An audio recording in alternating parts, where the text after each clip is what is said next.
Inclusive, a gente com entrevista importante agora para entender o clima de momento aí em Brasília. Essas cenas que a gente acompanhou agora pela tarde, senadores, deputados aqui na imagem, no caso, ocupando a mesa no Congresso, paralisando os trabalhos por lá. E a gente tem o prazer de receber aqui agora o deputado Pastor Henrique Vieira, deputado do PSOL do Rio de Janeiro. Eu queria já agradecer a participação do senhor aqui com a gente, com uma avaliação dessas imagens que a gente estava vendo agora. Agora há pouco a gente acompanhou o líder do PT falando em sequestro de toda a pauta ali na Câmara. Como que está essa mobilização? Qual que é o sentimento no momento e organização da base do governo para responder e retomar os trabalhos que deveriam ter sido retomados hoje? Pastor, uma boa tarde para o senhor.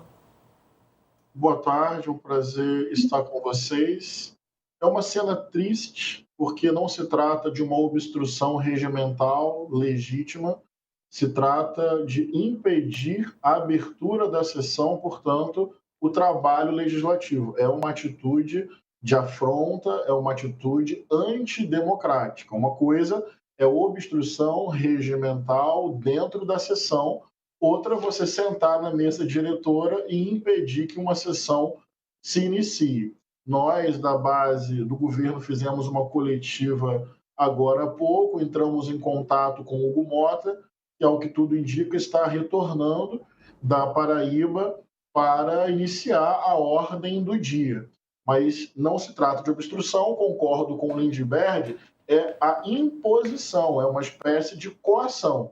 Via Eduardo Bolsonaro nos Estados Unidos, uma tentativa de coagir o judiciário, e via o sequestro da possibilidade do exercício parlamentar coagir o legislativo. E nos dois casos, o objetivo é o mesmo, que é livrar Bolsonaro. Inclusive, deputado, o Hugo Mota, o presidente, já deu alguma sinalização nessa conversa para vocês de como será essa atuação? O que a gente pode esperar nas próximas horas para a retomada desse trabalho efetivamente? Quais que são os limites dessa imposição, como os senhores colocam aqui, que aconteceu hoje? O que não fui eu que falei diretamente com ele, mas o informe que me foi passado é que ele também caracterizou como um absurdo, porque também é uma afronta ao exercício da presidência dele mesmo. Então, se ele compactua com isso, ele compactua com o próprio enfraquecimento político dele. Acho que ele precisa tomar uma decisão. Então, ele caracterizou, pelo que entendi, como algo absurdo, e o seu retorno tem como objetivo o início da ordem do dia, dos debates e das votações. Essa é a caracterização dele. Eu, pessoalmente, na verdade, achei um erro ele não estar em Brasília hoje. Bolsonaro preso ontem, prisão domiciliar, mas é um homem preso, juridicamente falando, na minha opinião, está correto isso. Nós sabemos como a extrema-direita se posiciona e se comporta, e eu acho que é, no mínimo, amador o presidente da Câmara não estar em Brasília hoje. Essa é a minha posição, minha opinião pessoal. Mas, pelo que entendi aqui nos bastidores, ele, diante dessa informação, decidiu retornar imediatamente.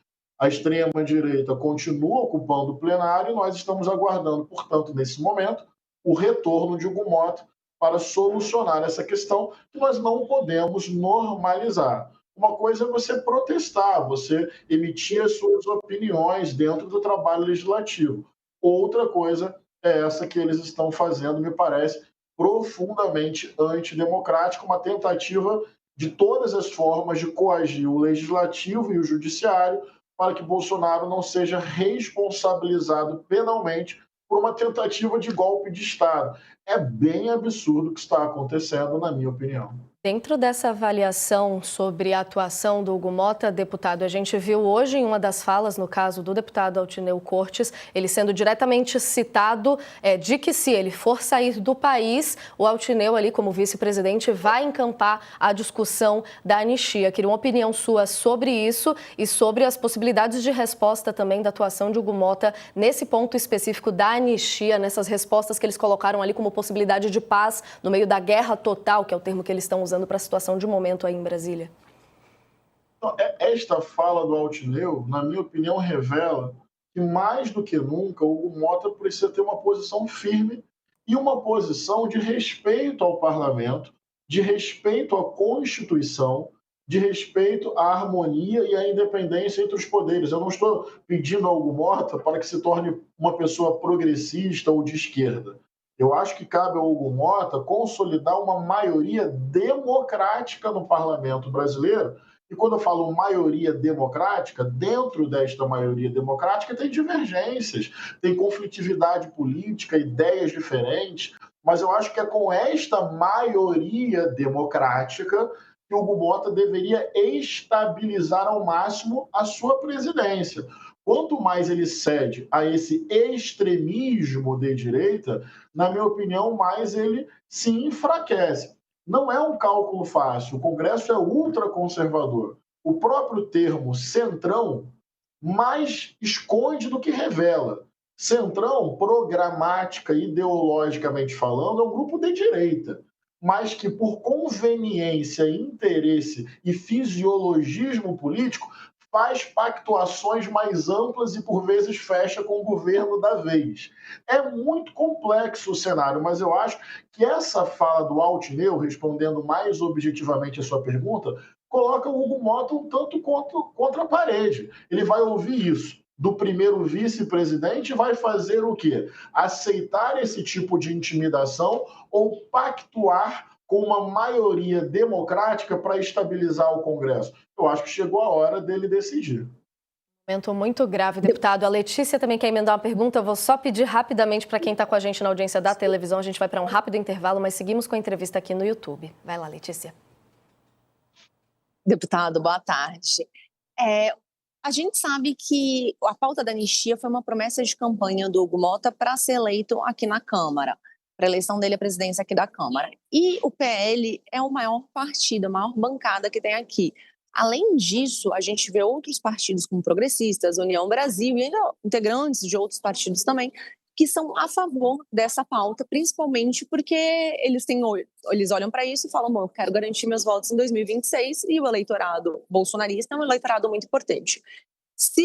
Primeiro, o quanto que o presidente Hugo Mota consegue segurar, por quanto tempo que ele consegue segurar essa pressão? E segundo, se o vice-presidente Altineu pautar a revelia de Hugo Mota, de que forma que a base governista consegue segurar a votação aqui? Porque a oposição tem maioria, até onde eu saiba, principalmente neste tema, né? Boa tarde, pergunta muito importante. Se isso acontecer, eu acho que é uma crise enorme.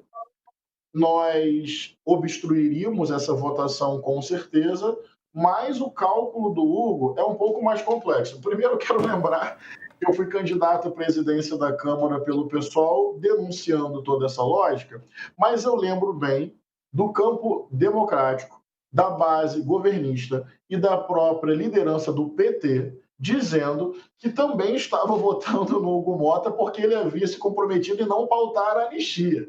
Então, o Hugo Mota tem que decidir o que ele vai fazer, com quem ele vai pactuar. O que eu estou querendo chamar a atenção é que eu sei dessa narrativa do PL, eles falam isso, votamos no Hugo Mota porque ele se comprometeu a pautar a anistia. Mas eu já ouvi de lideranças do governo do PT que toda a base votou nele, quase toda a base votou nele, também pela mesma razão, só que por ele dizer que não ia pautar a anistia. Então, Hugo também está colhendo um pouco dessa construção política muito estranha e excessivamente ampla, um tanto quanto contraditória, que ele mesmo fez. Então, assim, o PL tem uma bancada muito grande, mas o PT, por exemplo, que não é o meu partido, tem a segunda bancada. Lula é o presidente da República. A maioria da população é contra a anistia, seria uma afronta ao judiciário. Então, não é tão simples assim olhar para o PL e, por ser a maior bancada, ter uma medida antipopular que contraria politicamente o governo, que contraria mais de 200 deputados, que vai contra a segunda maior bancada da casa, que grande parte da imprensa também não apoia.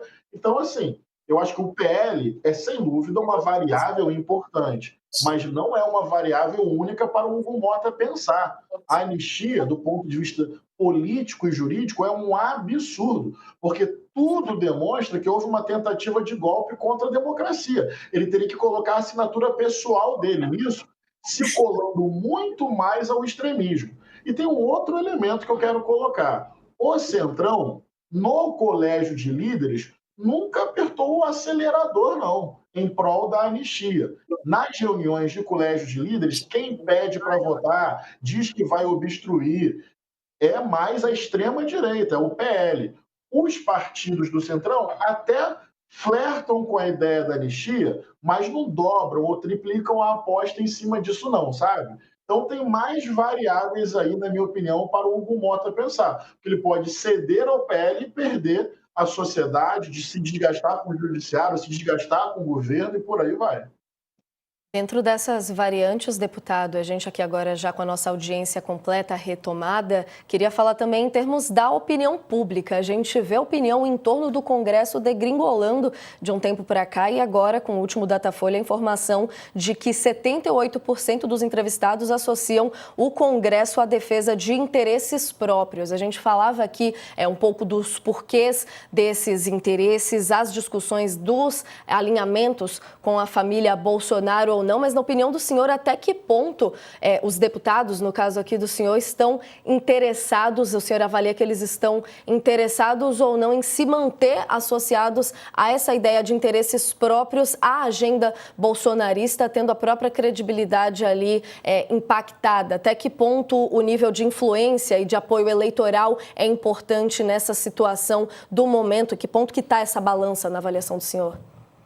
Pois é, essa é mais uma variável que entra na avaliação política e no cálculo. Eu não desprezo a força do bolsonarismo. É óbvio que é uma força política, na minha opinião, antidemocrática, muito relevante, com capilaridade popular. Isso pressiona, isso entra no cálculo.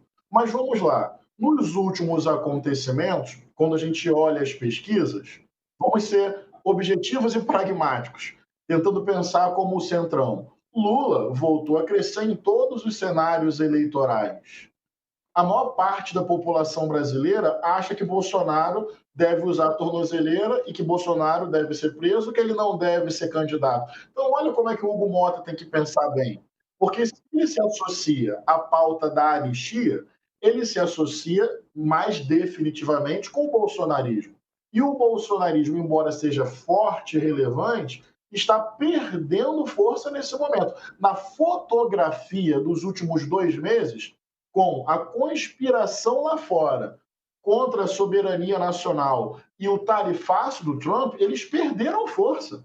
Então, a pergunta que eu faria para o Hugo Mota é: se até agora você não pautou a anistia, por que você faria isso nesse momento em que várias posições do bolsonarismo estão ficando cada vez mais isoladas? Na minha opinião, sinceramente, o Centrão não quer Bolsonaro candidato. Ele quer a cultura bolsonarista, por isso que o Ciro Nogueira vai visitar Bolsonaro. Porque ele quer os 20% bolsonaristas, mas, para mim, o mundo ideal que o Centrão quer é o bolsonarismo político, cultural, sem o Bolsonaro como candidato. Então, é complexo. Ceder a pauta da anistia é colocar um carimbo de extremismo no Hugo Mota, num momento em que as pautas bolsonaristas estão ficando mais isoladas na opinião pública, embora eu reconheça que tenha força o suficiente. Então, assim, isso pensando em termos de avaliação política, tá, gente? Porque é óbvio que, por princípios éticos e convicções, eu sou contra a anistia, independente do cálculo, porque eu defendo radicalmente a democracia e acho que é uma possibilidade histórica que esse país tem e nunca fez, de responsabilizar pessoas poderosas e influentes para um golpe contra a democracia. A importância nessa conversa de não se normalizar essa situação toda. Deputado, muito obrigada pela sua entrevista, a entrevista do senhor aqui com a gente hoje. Até uma próxima oportunidade. Muito obrigado, um fraterno abraço para vocês.